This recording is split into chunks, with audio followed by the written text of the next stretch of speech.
लखुचरी school से TJ higher secondary school ने school से मनपुर की ख्वाई फब स्कूल खर की है मैम रिगर तौर स्कूल ने स्कूल से कमाई तौजा स्कूल के छात्र ओजा प्रिंसिपल स्कूल से तोान तोान फैसिलिटी मैम एक्सप्लोर तौर तंजा लोमी everyone let's explore TJ higher secondary school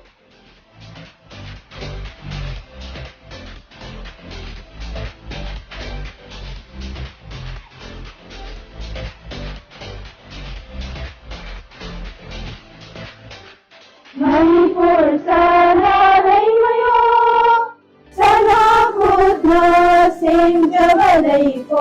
Manipur sana laimayo, sana kudna senjavalai ko.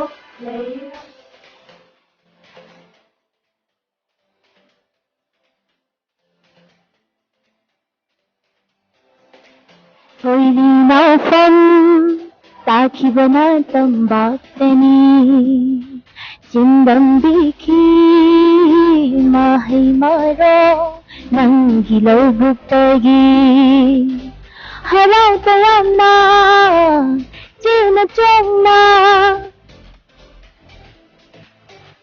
If I were the Prime Minister of India, first of all, Prime Minister amo ojo hai their responsibility mayam ama para kadoribni aduga ai hanba first thabak aina paikhatagadabe panjab matamda hojik ek amendment mayam ama seme but sigi kanabaje tada khudimaka phangabra.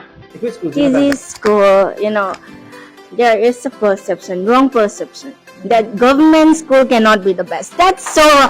TZ is the best. You know that when TZ is, taking 6th position in 1 year, 1st and 3rd for arts, that is a testimony of a government school emerging to be the best. And the both are since dedication, so you cannot.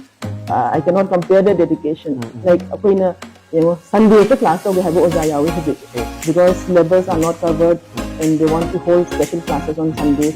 They give the exams. They hold 1-to-1 sessions. They come on holidays beyond class hours. Discussion TG school na hanadagi hona khoi tanabi ma lei bai tare kama tanabi se masi benama ko tasing lakpano ko sing benama tin bai tai maro na TG ki class se amta miss to na bo khonai the principal or the DP dari bo jasing yam sen benama kulla kanda class se dum phajun tong na bo khona ba aduna class se amtang ban mang do dum tai class am tam da yari ki tong na bo khonai aduna sai gi mamangda matam jam lephi matang yawe ko mamangda aduso yan hanba school hang bose TG ne do oi mamangda tha humari am jahi manga to mangda na wai blockade to le do dusum class e phigi hang do sida kamai to sige ka je director sinu su la ga TG to tana dana tawi